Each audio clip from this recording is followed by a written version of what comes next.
then there's not going to be anything left of North Korea in 15 minutes, completely. And I'd make sure he understood that.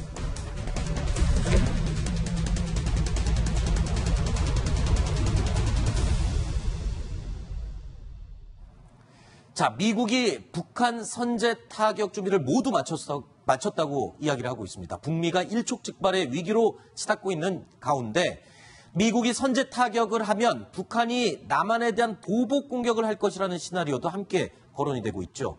하지만 김정은은 이 반격 자체를 엄두도 내지 못할 것이다 라는 이야기도 나오고 있습니다. 바로 아래 보이는 이 얘기인데요. 토머스 매키너스, 그러니까 전 미 공군 합참 차장부입니다. 화면에 나오는 저 사람이 이야기한 내용인데요. 김정은이 서울을 포격하면 미 공군이 핵폭격으로 크롬돔 작전을 실행할 것이다. 이로써 북한을 지구상에서 사라지게 만들 것이다. 이렇게 얘기를 했습니다. 또 이런 얘기도 했습니다.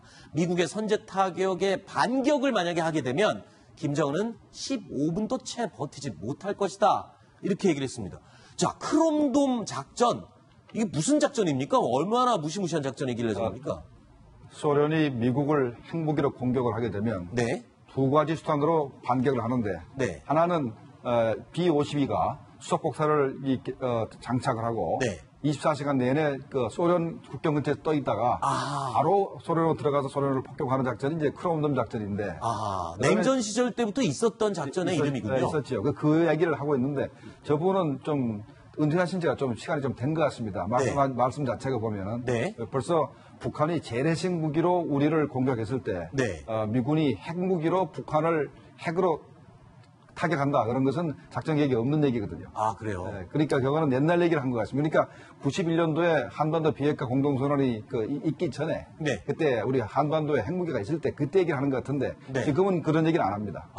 어쨌든 뭐 방법은 조금 옛날 방법이긴 하지만 저 인물이 하는 얘기의 요점은 지금 미군이 총동원돼서 북한을 타격하게 되면 북한, 김정은 반나절도 살아남지 못한다. 이 점을 굉장히 강조하는 그런 얘기라고 이해를 하겠습니다. 자, 그런데 이 군사 공격에 대해서 굉장히 신중한 반응을 보였던 미국 언론들조차 아예 드러내놓고 선제 타격 얘기를 꺼내기 시작했다고요? 소개해 주시죠. 네, 북한이 괌에 대한 그 공격을 시사하니까 미국에서 이제 우리도 선제 타격 준비를 끝냈다라고 백악관에서 말이 나오지 않았습니까? 네네. 그 발언이 나오자마자 미국의 모든 언론들이 한반도 전쟁 시나리오를 기사를 올렸습니다. 그게 미국 시간으로 12일입니다. 네. 그 중에 그 미국 언론들도 굉장히 다양하거든요. 그렇죠. 뉴욕 타임즈는 미국 내에서 굉장히 진보 진영을 상징하는 신문인데 한반도 문제가 대화와 평화적인 방법으로 해결된다고 줄곧 강조해 왔어요. 그런 이 신문까지도 시나리오를 4개를 실었습니다. 그래서 미사일 기지에 대한 공격, 그리고 요격, 그리고 전면전에 대한 시나리오, 그리고 북한 미사일에 대한 사이버 공격 이런 4가지 그 시나리오를 실는 기사를 실었어요. 근데 그런 시나리오가 뭐 한반도의 전쟁을 부추기는 건 아니고 제가 읽어봤더니 이 시나리오 저 시나리오 다 굉장히 많은 희생을 요구하기 때문에 굉장히 쉽지가 않다 이런 결론인 건 맞습니다. 그리고 월스트리트 저널 같은 경우는 월스트리트 저널 반대로 굉장히 보수 진영을 대표하는 신문입니다. 그런데 이 신문도 역시 여러 가지 그 한반도 전쟁 시나리오를 언급하면서 2가지 조건을 얘기했어요. 중국군이 개입하지 않고 그리고 북한이 핵무기를 사용하지 않는다면 한미연합군의 승리가 너무나 확실하다. 저 말은 너무나 쉬운 얘기입니다. 그렇죠. 당연한 얘기인데 문제는 저 2가지 조건이 되는 거죠. 그렇군요. 자, 월스트리트 저널, 그러니까 미국 언론에서도 보수적인 성향을 가지고 있는 매체입니다. 그런데 자, 한미연합군의 승리는 너무나도 확실하다. 불보듯 뻔하다. 군사력이 아예 북한은 미군 그리고 한미동맹군의 상대가 안 된다. 이렇게 얘기를 결론 내리고 있었지만 2가지 조건을 달았습니다. 중국의 개입이 없고 북한이 핵무기를 사용하지 않는다는 2가지 조건입니다. 저 2가지 조건은 근데 굉장히 가능성이 높은 조건이잖아요. 중국이 개입할 가능성이 높고요. 그리고 이미 핵무기를 보유한 북한이 선제 타격을 받으면 핵미사일을 쏠 가능성도 높지 않습니까? 북한이 핵무기를 바로 보유했던 가장 근본적인 이유가 바로 한미연합군이 자기들을 선착을 하거나 부상을 점령할까봐 핵무기를 이제 보유한 것이기 때문에 전제가 너무나 맞지 않은 것이고 중국군의 개입은 명확합니다. 북한이 도발하면은 중립을 지키겠다, 네. 방관하겠다는 뜻이고 만약에 한미연합군이 북한 체제를 붕괴시키기 위해서 북한으로 진주하면 반드시 개입하게 돼 있기 때문에 네. 저거는 두 가지 전제권이 너무 틀렸습니다. 아, 그래요? 우리가 만약에 평양으로 진격한다면 중국군은 반드시 들어옵니다. 그래서 네. 전쟁의 양상이 꼭 6.25 같이 되게 돼 있습니다. 네. 자, 그래서요, 저희가 몇 가지 이야기를 준비해봤습니다. 미국의 북한 선제 타격 가능성. 지금까지 계속 한반도 위기설과 함께 선제 타격 가능성이 굉장히 거론이 많이 됐었는데 실제로 미국 언론들은 이 가능성이 낮다라고 해설을 하고 있습니다. 왜 그 이유를 설명을 했는지 첫 번째 이유 한번 보겠습니다. 자, 미국의 선제 타격 가능성이 낮은 이유. 첫 번째, 주한미군 가족과 미국인들의 안전 때문이다. 그러니까 한국에 머물고 있는 자국민들의 안전 때문에 선제 타격을 하는 가능성은 낮아진다. 이 말이군요. 그렇습니다. 지금 현재 대한민국에는 미국의 사람들, 미국인들과 미국인들의 자산, 돈이 너무나 많이 들어와 있습니다. 네. 1994년에도 영변 폭격설이 있긴 했지만 그때보다 지금 대한민국 경제가 얼마나 더 커졌습니까? 그렇죠. 그렇기 때문에 미국의 돈과 사람들이 많이 들어와요. 지금 20만 명을 추산을 하는데 아하. 그런 사람들, 미국인들과 또 미국의 동맹국의 사람들까지를 아하. 미군이 소개를 해야 될 책임이 있습니다. 네. 전쟁을 하기 전에. 네. 근데 대한민국 전체에 퍼져 있는, 주로 서울에 있겠지만요, 20만 명을 오산 공군기지나 이런 다른 여러 가지 기지로 해서 일본에 있는 미군 기지로 소개하는 그런 작전을 알리고 사람을 모으고 데리고 가고 하는데 시간이 많이 걸리잖아요. 그렇겠죠. 그러는 동안에 이미 모든 것이 알려지게 되는 것이죠. 아하. 예. 일단 그 작업 때문에 쉽지가 않습니다. 그렇군요. 자, 두 번째 이유. 미국이 선제 타격을 할 능력은 충분히 있고 일단 선제 타격을 하면 승리할 가능성도 높다라고 확언을 하면서도 그렇지만 선제 타격할 가능성이 낮은 이유. 두 번째 밝히겠습니다. 항모 전단 배치 등 전력 증원을 할 경우 그 상황이 그대로 노출될 수밖에 없다. 이건 무슨 말인가요? 맞습니다.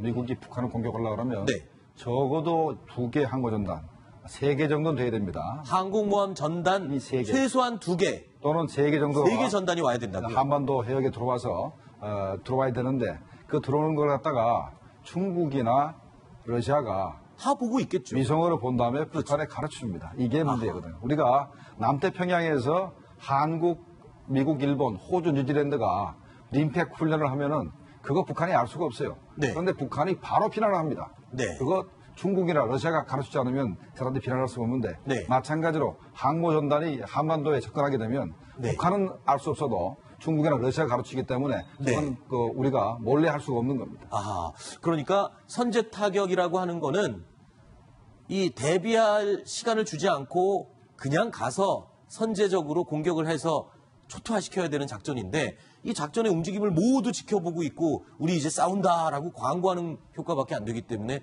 효율성이 떨어진다. 그렇군요. 세 번째 이유는 그럼 뭘까요?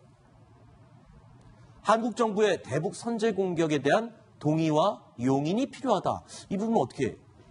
만약에 북한이 미국 영토인 괌을 공격했다면 거기에 네. 대해서 미국 대통령이 전쟁을 선포하는 것은 미국의 자유입니다. 네. 지금 한반도는 어떻게 돼 있냐면은 평시 작전권은 우리 대한민국 대통령이 가지고 있죠.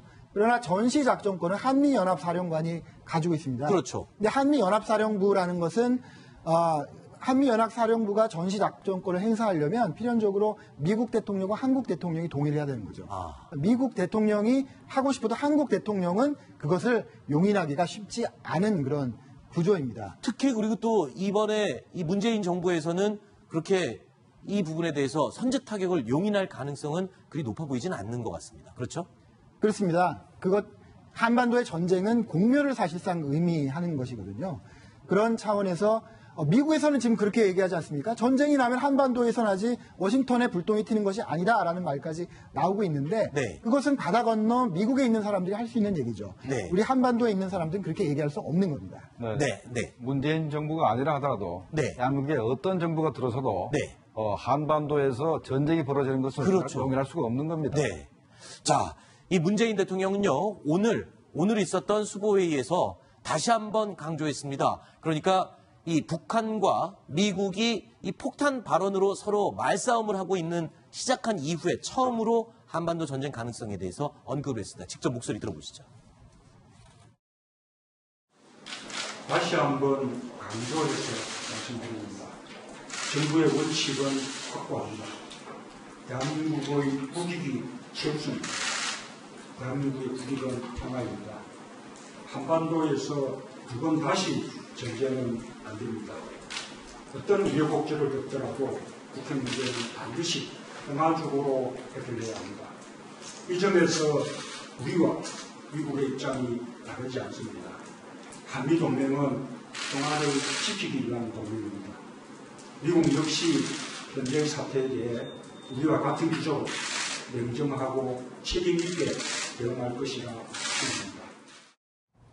사실 지난 주말까지만 해도 이 한반도 전쟁 가능성에 대한 시나리오가 쏟아지고 그리고 위기감이 굉장히 고조됐었습니다. 그런데 주말이 딱 지나고 월요일이 밝았는데 기조가 조금 분위기가 달라지는 것 같습니다. 좀 조용해지고요. 그리고 전쟁의 이야기보다는 트럼프 대통령도 이 무역 제재 얘기를 꺼내고요. 우리 대통령도 또 전쟁은 안 됩니다. 라고 또 얘기가 나오고 있습니다. 글쎄요. 기조가 조금 바뀌는 이런 분위기인 것 같은데 어떻습니까? 그렇습니다. 한반도를 중심으로 전쟁 가능성이 전 세계적인 지금 우려가 되고 있습니다. 네. 그런 걸 아마 한미가 이야기를 한 것 같습니다. 그래서 같은 시기에 말이죠. 미국의 경우에는 이제 일요일 지금 이제 월요일 아침이 밝고 있습니다. 네. 일요일 날 모든 안보 당국자들이 나와서 한반도의 전쟁 가능성은 아직 없다. 그런 네. 정보는 없다라고 다 진정시키고 나섰고요. 네. 우리는 문재인 대통령이 직접 나와서 얘기를 했는데 같은 이야기입니다. 평화적인 압박을 통해서 네. 북한을 대화의 장으로 끌어내서 이 문제를 해결해야 된다. 네. 라는 것에 한미가 같이 동의하고 있다. 이런 메시지를 지금 보내고 있는 겁니다. 그렇군요. 네, 트럼프 대통령이 마을폭탄만 쏴가지고 네. 중국의 시진핑 대통령을 주석을 꺾었습니다. 네. 이거 아주 재밌는 거지요. 네. 그러니까 마을폭탄이 아니고 실제로 중국을 움직이려고 하면 전쟁 분위기를 조성하려고 하면 항모 전단이 오고 그러려면 돈이 많이 들거든요. 네. 그런데 그냥 B1B 한 두 번 왔다 갔다 하고 네.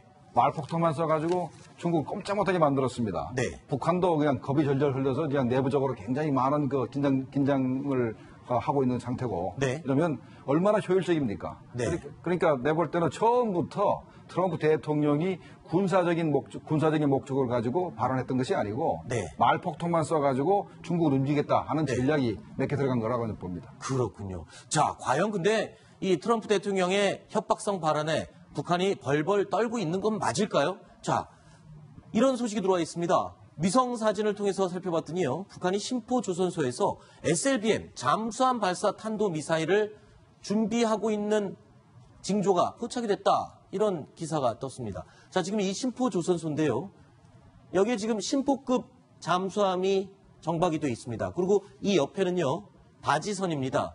그러니까 콜드 런칭, 시험 발사를 하기 위한 바지선이 있고 그래서 저는 지금 육안으로는 잘 모르겠는데 이게 위장막에 덮여있는 모습이다라고 전문가들이 판독을 했다고 하거든요. 김병문 교수님 어떻습니까? 이게 위장막이 덮여있다라는 것은 어떤 걸 의미하는 겁니까? 그러니까 현재 미사일을 장전을 했는지 안 했는지 그걸 이제 애매하게 만들고 네. 그다음에 이제 출항 준비가 끝났는지 안 끝났는지 그것도 이제 애매하게 만들기 위해서 위장막을 씌워놓은 상태라고 봐야 되겠습니다. 아하. 그럼 위장막을 씌운다는 거는 실제로 미사일을 장착을 했거나 시험 발사 준비를 한 것을 감추기 위한 것일 수도 있고 아니면 그 판단을 흐리기 위해서 일부러 아무것도 아닌데 덮어놨을 수도 있고 여러 가지 가능성이 있는 거군요. 그러니까 제가 볼 때는 작년도 8월 달에도 네, 똑같이 저렇게 위장막을 씌워놨다가 저걸 걷고 나가서 바로 SLBM을 쐈기 때문에 네. 작년도 상황하고 너무나 유사하다라는 것이 바로 38로스의 얘기입니다. 화성 1형을 쐈을 때, 화성 1호를 쐈을 때, 북극성 1호죠. 네, 북극성 1호를 쐈을 때의 상황과 1년 전과 아주 유사한 거 아니에요? 거의 똑같습니다. 그렇기 때문에 바로 발사가 임박한 거 아닌가 이렇게 생각을 하고 있는 겁니다. 알겠습니다. 자, 두 번째 이야기 살펴봤고요. 세 번째 이야기로 넘어가 보겠습니다. 역시 북한 관련 소식입니다. 살펴보시죠.